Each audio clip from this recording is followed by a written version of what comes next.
check this out. The new shark guards are here. They're done. And they look even better than I hoped that they would look. Orange and black. Badass. And if you're wondering, what the hell is a shark guard? Let me introduce you to your next appropriate fear of motorcycling. This area right here. This sprocket with these teeth, these are the teeth of the shark. If your fingers go in here when you're crashing, not that any of us are ever gonna crash, but we're all gonna crash, right? If you're flailing like that, like this, and your hand enters this area, those fingers never come back. Devastating injury. The rest of your life, like this. And let me tell you something about devastating injuries that last for the rest of your life. They suck. I have like 4. Feel them every day, all day long. So if there is a devastating injury that you can avoid, like that, do it, because this sucks for the rest of your life, okay? I know 6 people, and 3 weeks ago, in the last round of the AFM, yet another person's foot got wedged in here. There was ambulances, rescue trucks, jaws of life cutting stuff out so he could get his foot out. It was gross, and that was a dual-sided swing arm. Single-sided swing arms are even worse. Look, the sprocket's right out there the whole time. It's way out there in the open, not cool. So, all the years I've raced this bike, since 2014, I've never had an appropriate guard because it's really hard. There's nothing to bolt them to. Now, finally, I designed one. I took so much time and love and made this thing fit perfectly, and there you go. And I'm gonna talk about how to put it on right now. It's really easy. You need like 2 tools and 10 minutes, you're done. I'm GoGo for superduke.com. Let's do this shark guard thing. Okay, so here's what you get when you buy the shark guard. This is for the Gen 3 and the Gen 4. I'm also making one for the Gen 1 and 2 right now. But for this one, they'll all go together the same way. The base slides into the fin to so they can kind of be stronger than just held by 2 screws, right? Like they hold on to each other. Then you put screws in here, like that. See the screws in there? And I'll put a little bit of blue Loctite, you know, just because it's a twin, vibrates a lot, things always come loose. So now you have one solid piece. Now, I'm also including in the box a small screw here for the front. This replaces a screw that's already in the chain guard, and a larger screw, the bolt that goes in the back. Plus this bit. So you're gonna drill 1 hole in the bottom of the swing arm. And by the way, I measured the swing arms. You know, they're almost 5 millimeters thick. The aluminum that this is made of, it's almost 5 millimeters thick.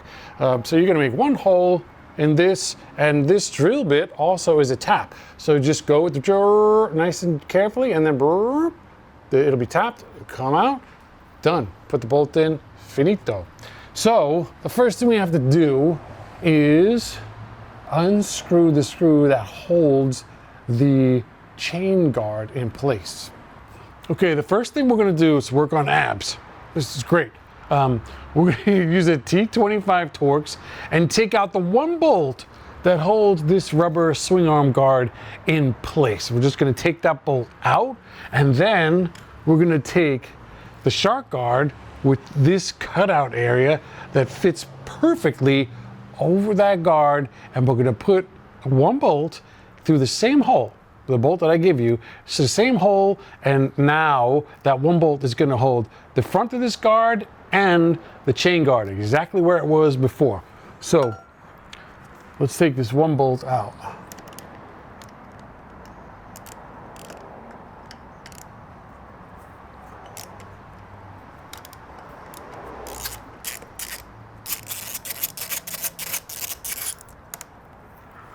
Okay. So here's the bolt, but there's also a little washer in here. So I can get this out. Come on. All right. See this little washer? This looks like someone's top hat or something.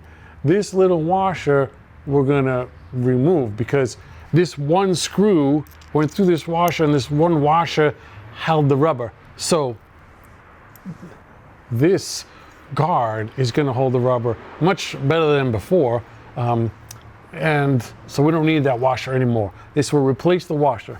So you get the bolt that I supplied you, and we take this swing arm guard and we put it, I hope that you can see, I have a GoPro and an Insta360 under here.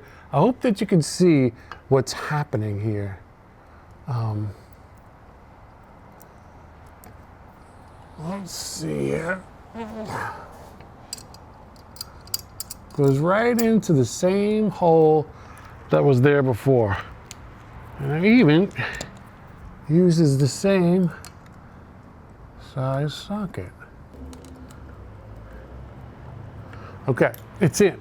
See how easy that was? That's one bolt. Now,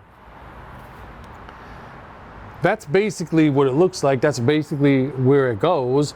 But now we have to put in the second bolt. So I didn't make it super tight. I think the dealer manual, the service manual says you torque it to like 7 foot-pounds of torque. So there's not a lot of torque that goes on to hold that chain guard. But this is going to be, you can go tighter with this. Not a whole lot.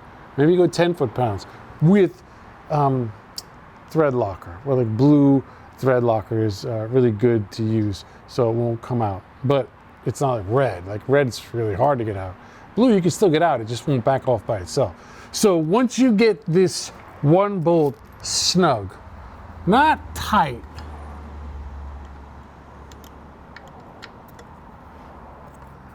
just snug like I did it with my hand.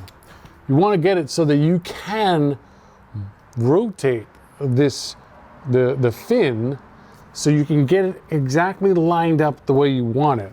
Okay, so what I'm gonna do now with my trusty tape measure is measure from the chain, how far is this thing from the chain? On this side, it's 21 millimeters, and on this side, it's like 17. So I gotta rotate it a little bit, like that. So now I get like, still 21, and now I'm at like 21. So that's straight. So now I'm gonna take my drill. Now, like I said, I give you this drill bit as part of the kit. So I already have one that I've been practicing with a little bit. And just to show you how to use it, like I took this piece of aluminum angle iron and I tested a few holes, see? And what I found was, usually with the tap, you tap in a little bit and then you back off, then you go a little bit more and then back off a little bit more. What I found actually, I got the best results when I just went straight in. This is a different kind of a tap.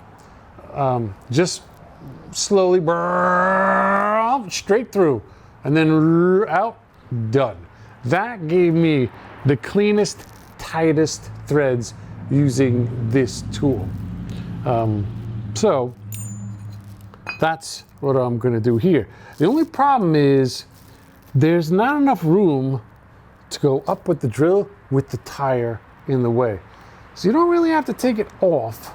You just have to loosen the wheel nut and kind of twist the rear tire out of the way so you can access the bottom with the drill. Takes 2 seconds.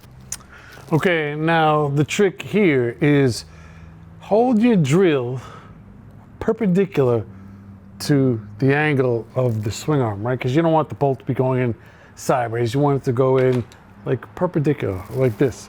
So I'm putting it in the hole for the bolt. All right, and I'm holding it perpendicular.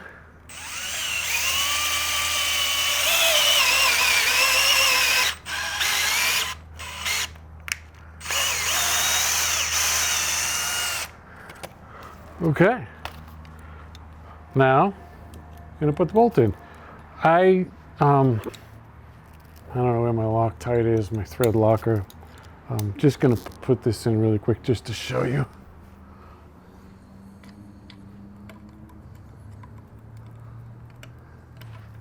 Of course, I only have this monstrous ratchet on hand. That's all right. And then we can tighten the rest of the way, the one that's in the front. Look how strong this thing is. It's not going anywhere. And you are protected. Like I said, I designed this in the CAD software considering that every single size sprocket that fits on this bike, from a 38 to like a 46, actually I think I only went to 45, and 112 link chain, 114 link change, 116 link change. All of the combinations that get this eccentric axle position in all the different spots, this guard covers you on every single combination. Unlike KTM now sells the carbon fiber cover, swing arm cover with a little lip, little guard there, but as soon as you use a sprocket that's bigger than the 38, it doesn't work anymore. It's not going to protect shit. Plus, it's kind of a little cheesy thing, to tell you the truth. So, I mean, you can pull a boat behind you with this thing. It's very strong. It's very strong. And I think it's damn good looking. So there you go. There's the shark guard. I love your fingers. You love your fingers. I got a text from your fingers and your toes that said, please get you to watch this video and install this thing on your bike. That's what it said, I'm telling you. It says, thanks, toes. There you go. I love you.